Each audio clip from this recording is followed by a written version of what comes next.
রসুল আকরাম সাল্লাল্লাহু আলাইহি সাল্লাম এই মিরাজের রাত্রে যখন এই 27শে রজব, কেউ বলছে সশরীরে গেছেন, কেউ বলছে রসুলের স্বপ্নে মিরাজ হয়েছে। অথচ রসুল পাক সাল্লাল্লাহু আলাইহি সাল্লাম যে ঘর থেকে বাইর হয়েছিলেন, ঘরের দরজা পর্যন্ত নড়তেছিলেন। 27 বছরের রাস্তা, একটা দুইটা দিন না, এতদিন ঘন্টার মধ্যে অতিক্রম করে জান্নাত জাহান্নাম, সত্তালা জমিন ভেদ করে জান্নাত জাহান্নাম, 8টা জান্নাত 7টা জাহান্নাম সব কিছু দেখে চলে আসছে। এই কথা যদি রাসূল পাক সাল্লাল্লাহু আলাইহি সাল্লাম মানুষের সামনে বলে, এই মানুষগুলো সব অবাক হয়ে গেছে। এই রাস্তা হলো এতদিনের, আর এইগুলো দেখা এত ফস করে নবীজি ফিরে আসছে, এটা কেমনে মানা যায়? মানুষের ভিতরে একটা হট্টগোল বেঁধে গেল। নবীজি বললেন আম্মা জান আয়েশা সিদ্দিকাকে, খাদিজাতুল কুবরাকে, হে মুসলমান, গভীর মনোযোগ।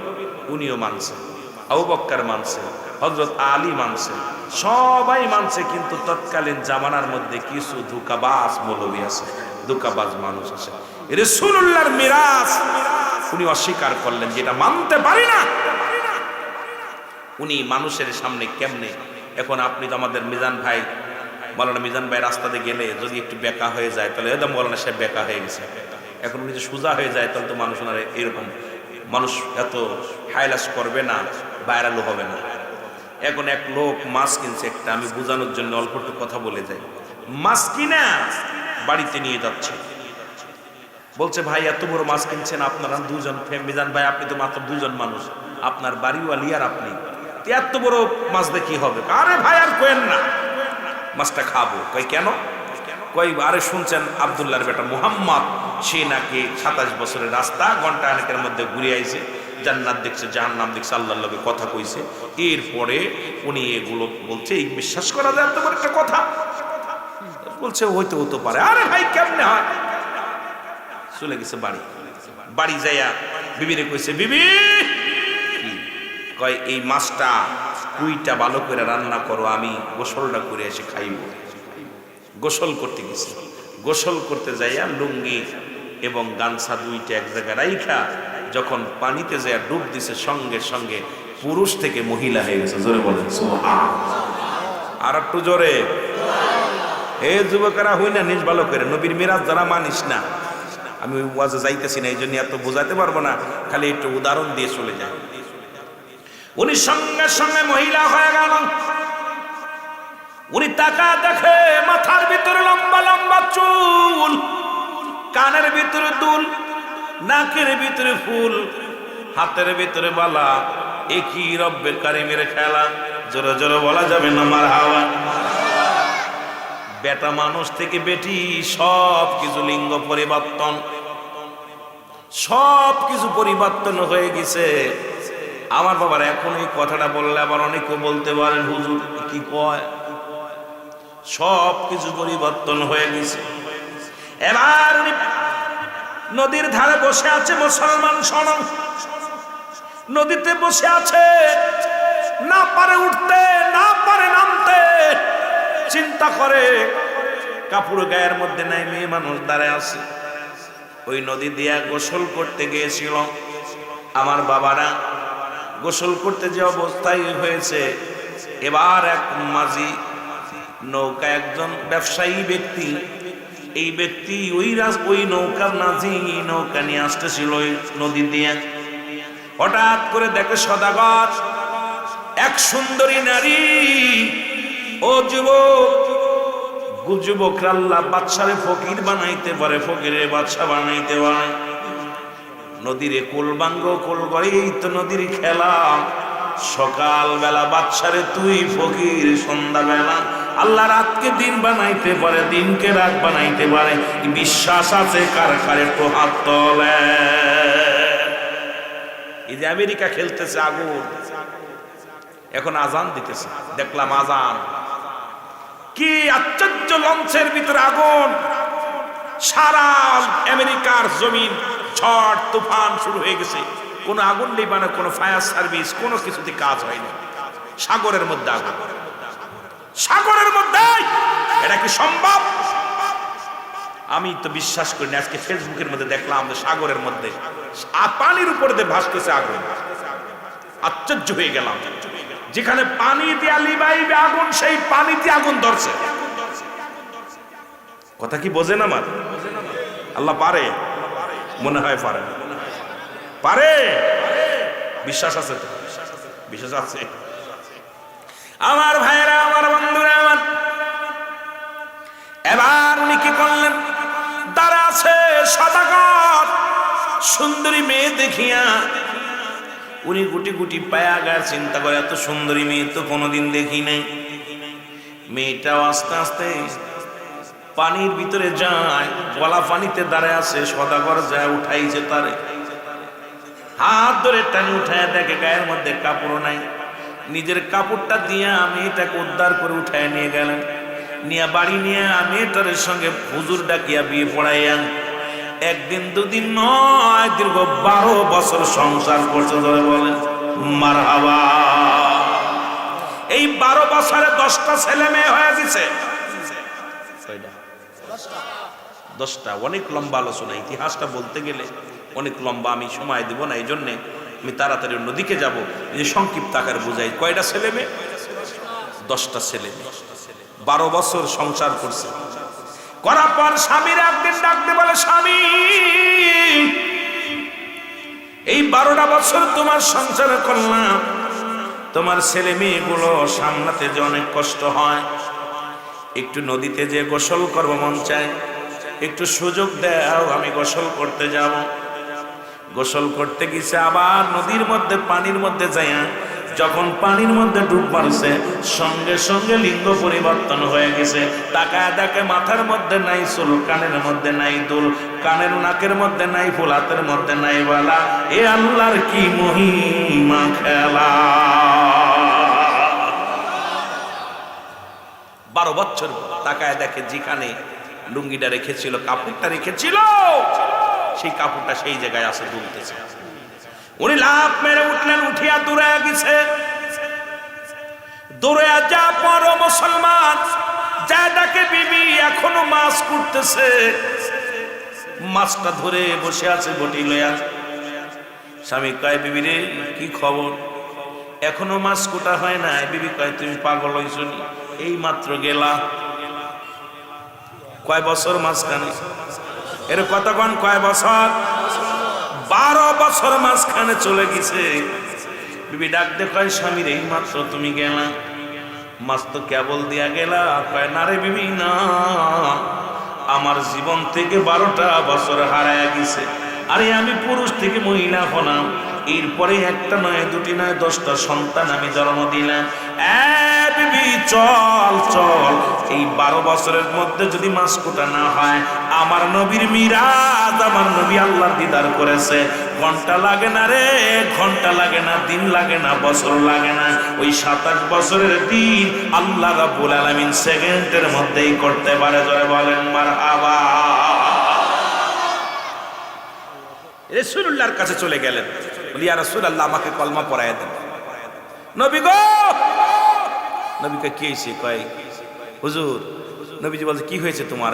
পাগলামি করো কেন? কয়, হুজুর আমার কালেমা পড়ায় দেন, আমি মুসলমান হয়ে যাব, কারণ আপনার মিরাজ আমি মানি। নবীজি বলে, কেমনে মানো? বলো, হুজুর এই বৃত্তান্ত, আমার 12 বছরের জিন্দেগি এইভাবে কাটছে। আমি ছিলাম পুরুষ, হয়েছি মেয়ে, সেখানে বাচ্চা জন্ম দিছি, বাচ্চার মা হয়েছে, এরপর আবার ছেলে হয়েছে। বাড়ি এসে দেখি 12 বছরের ভিতরে আমার বিবির মাছ কোটা হয় নাই। ইয়া রাসূলুল্লাহ, ইয়া হাবিবাল্লাহ, আমি আপনার মিরাজকে অস্বীকার করেছিলাম। যে 27 বছরের রাস্তা রাসূল এই কয়েক ঘন্টার মধ্যে ফিরে আসলো, এই মাত্র গেল আর আসলো, এখনো পানি গড়াইয়া পড়তেছে। যেখানে উজু করে গেছিলেন উজুর পানি এখনো গড়াই পড়তেছে। দরজার কাট কটকট করতেছে, এখনো নড়তেছে। এর মধ্যে নবীজি ঘুরে চলে আসলো, এই আসমান জমিন সব দেখে চলে আসলো। কেমনে মানতাম ইয়া রাসূলুল্লাহ? এই জন্য আমি আপনার মিরাজ অস্বীকার করেছিলাম। ইয়া রাসূলুল্লাহ, পৃথিবীর যে অস্বীকার, পৃথিবীর সবাই অস্বীকার করতে পারে, আমি অস্বীকার করতে পারি না। নবী, আমার সাথে এই ঘটনা ঘটে গেছে। ইয়া রাসূলুল্লাহ, আপনি আমাকে কালেমা পড়ায় দেন, আমি মুসলমান হয়ে যাব। লা ইলাহা ইল্লাল্লাহু মুহাম্মাদুর রাসূলুল্লাহ সাল্লাল্লাহু আলাইহি ওয়াসাল্লাম। জোরে জোরে চিল্লায় বলেন, এরে মহব্বতের সঙ্গে বলেন দিকে দিকে হাসি সব লোকে খুশি রে নবীজি চলছে মিরাজে বলেন নবীজি আরো জোরে বলেন নবীজি চলেছে একটু সাউন্ড দাও এই মৌ মৌ গন্ধে ছুটিয়ে নাম দে মৌ মৌ গন্ধে ছুটিয়ে নাম দে পিঠে নিয়ে মোর নবীকে চলছে নবী মিরাজে বলো চলছে নবী এই মৌ মৌ গন্ধে ছুটিয়ে আনন্দে পিঠে নিয়ে মোর নবীকে চলছে নবী মিরাজে বলেন চলছে নবী মিরাজে আল্লাহুম্মা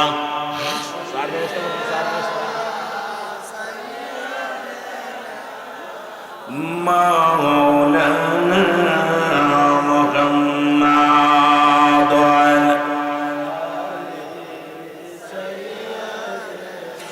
এ দুনিয়ার মানুষ মিরাজ অদ্যগমন যেটা একবার শাব্দিক কত্ত বলা হয় অদ্যগমন রব্বে কারীম পর্দা ছাড়া আল্লাহর সঙ্গে দেখা হয়ে গেল অনেক বিস্তারিত আলোচনা বাবারা সব অনেক নবীর সঙ্গে রব্বে কারীমের দেখা হয়েছে তবে এই রকম পর্দার মধ্যে আলাপ হয়েছে সরাসরি হয় নাই কারণ আল্লাহর এই নূরের তাজাল্লি ভেদ করার মতো একমাত্র ক্ষমতা পাওয়ারফুল নবী ছিলেন একমাত্র আমার আপনার নবী রাহমাতাল লিল আলামিন জোরে বলেন ঠিক কি না নবীজির পায়ের ধুলায় আরশ মাওলা ধন্য আরে আইস মুসা নবীরে কয় আরশ মাওলা এই জুতা খুলে আয় মুসা নবী যায় জুতা খোলার হুকুম পায় নবীজি করে কয় তো আপনি জুতা পায়ে আসেন কারণ আপনার পায়ের ধুলা ওই জুতার ধুলায় আমি আরশ মাওলা ধন্য এইরকম পর্দা ছাড়া পাশাপাশি এখন শরীয়তের আলেমদের মাথা গরম হয়ে যাবে এই কথাগুলো শুনলে কোনো পর্দা নাই রব্বে কারীম আমার আল্লাহ রাব্বুল আলামিন আমার নবীজি পাশাপাশি বসলেন পাশাপাশি বসে আলাপ কোনো পর্দা নাই কোনো মুসলমান শোনো আল্লাহ রাব্বুল আলামিন ডাক দে কয় হাবিব এক একজন নবীকে আমি এক একটা নিয়ামত দান করেছি সব নবীরে পার্সোনাল কিছু নিয়ামত দান করেছি আপনার জন্য পার্সোনাল কিছু রেখেছি নবীগণ আপনি চাইতে দেরি আমি দিতে দেরি নাই আপনি চান আমি খুশি হইয়া আপনাকে আমি পার্সোনাল নিয়ামত দান করব আমার নবী ডাকতে কয় ইয়া রাব্বি হাবলি উম্মতি আল্লাহ রাব্বুল আলামিন ডাকতে বলে হাবিব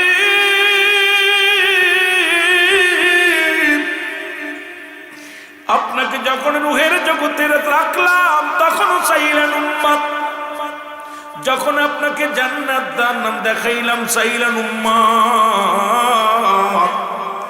যখন আপনারে দুনিয়ায় পাঠাইলাম চাইলেন উম্মত এখন আমি পার্সোনাল দিদার দিলাম আল্লাহ আমি আল্লাহ রাব্বুল আলামিন আপনি ছাড়া কেউ নাই নবী গো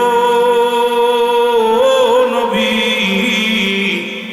এখনো আপনি চাইলেন উম্মত আমার নবী কয় আমি চাই আমার আদরের উম্মত জোরে জোরে চিল্লায় বলা যাবে না সুবহানাল্লাহ এরে রাহমাতাল লিল আলামিন আপনি উম্মতের জাবিন গুনাহগারের অতি আপনজন আল্লাহর নবী নূরের নবী গো আপনি নবী আমার জীবনের জীবন বলেন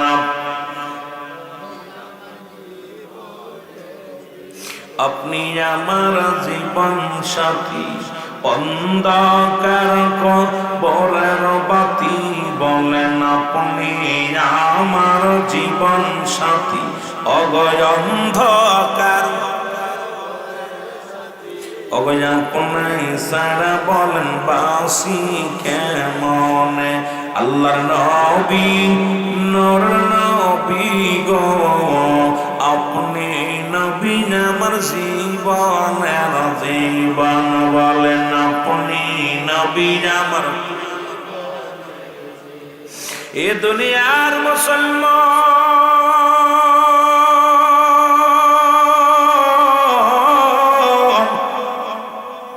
এই নবী লাগবে কবরে, নবী লাগবে কে মুসলমান নবী মান লাগবে কবরে হাসরে মিজানে। নবী বিনে কোনো বান্ধব নাই, নবী বিনে কোনো দরদি নাই, নবী বিনে কোনো উপায় নাই, নবী বিনে কোনো গতি নাই। এই নবীর পক্ষে থাকা লাগবে কি লাগবে না? আর একটু জোরে বলেন লাগবে কি লাগবে না? এরে রাসূলের প্রেমিকারা শুইনা লাও গো, ও যুবক শোনো, এই নবীর প্রেম ভালোবাসা যার অন্তরে যতটুক তার ঈমান বলতে ততটুক নবীর প্রেম ভালোবাসা যার অন্তরে নাই তার ঈমান বলতে কিছু নাই। ও আমার বাবারা আমার, এমন ঈমান আনলেন হযরতে বেলাল রাদিয়াল্লাহু তাআলা আনহু। ও দুনিয়ার মানুষ, যুবক বাবারা দিলের কান্ডা লাগা শোনো।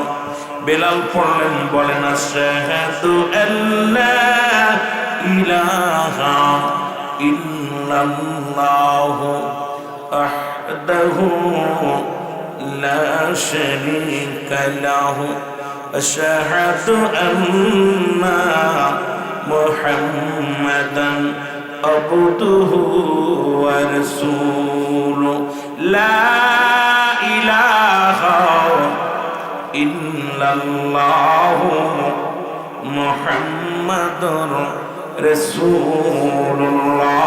জোরে জোরে চিল্লায় বলা যাবে না আল্লাহু আকবার। এ দুনিয়ার মুসলমান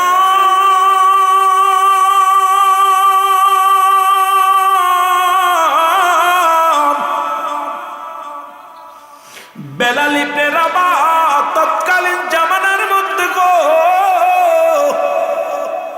ও যুবক দিলের কান্ডা লাগা শোনো। রাবাহ ছিল একজন ভালো কৃষক।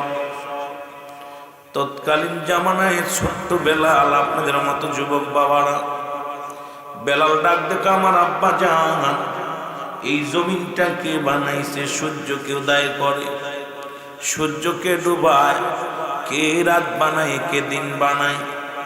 ও আমার আব্বা জান,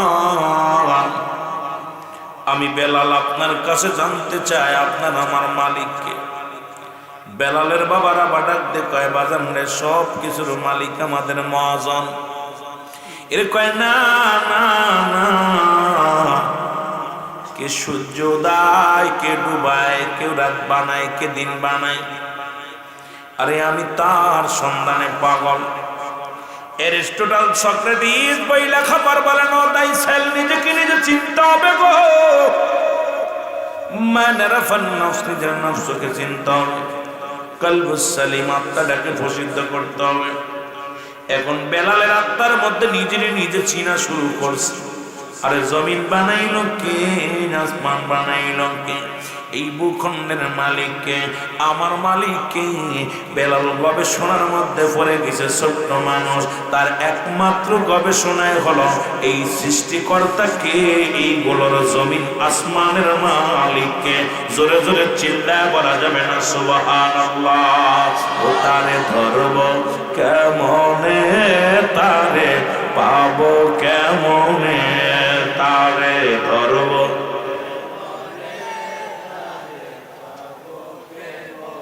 রে আল্লাহ আল্লাহ নামটি কেবল, আল্লাহ আল্লাহ নামটি কেবল, নাম শুনি কানে, তারে ধরব কেমন। আল্লাহরে চিনতে চান কি চান না? যদি চিনতে চান আমার সঙ্গে পড়েন, তারে ধরব কেমনে, তারে পাবো কেমনে, তারে ধরব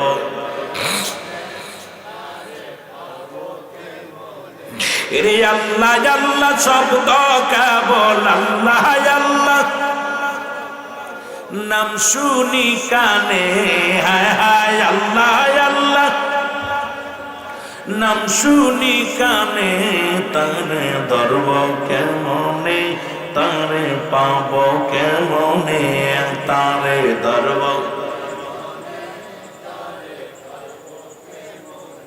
ওরে আছেন তিনি মুমিনের কলবের মাঝে, হায় হায় আছেন তিনি মুমিনের কলবের মাঝে, তারে ধরব কোরআন বলে অফিয়ান ফুসিকুমা ফালা তুবসিরুন। আমার আব্বার কথা নয়, কোরআনের কথা হন।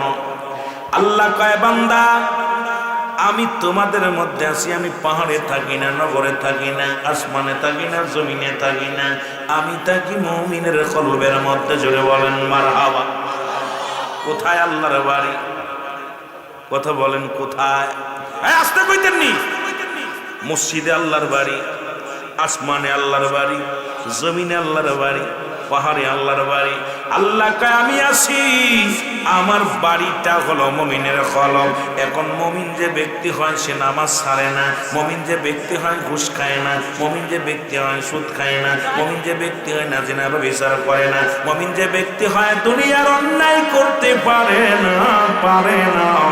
এই জন্য বললাম তারে ধরব কেমনে, তারে মজার ওয়াজ শুনতে লাগলে তাড়াতাড়ি কইতে হবো, তারে ধরব কেন। আমার মাবুদ মাওলা থাকে জানি মুমিনের কলবে, আমার মাবুদ মাওলা থাকে শুনি মুমিনের কলবে, তারে ধরব আয় হায়, তারে ধরব কেমনে, তারে ধরব কেমনে, তারে।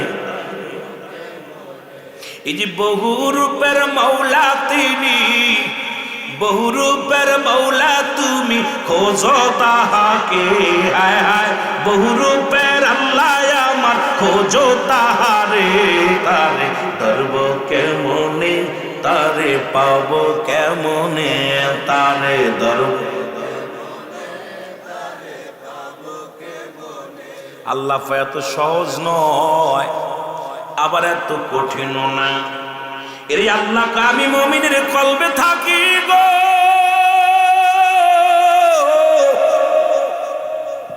এখন মুমিন হওয়া বড় কঠিন, মুমিন জাহান্নামে যাবে না গো, মুমিন হওয়া বড় কঠিন।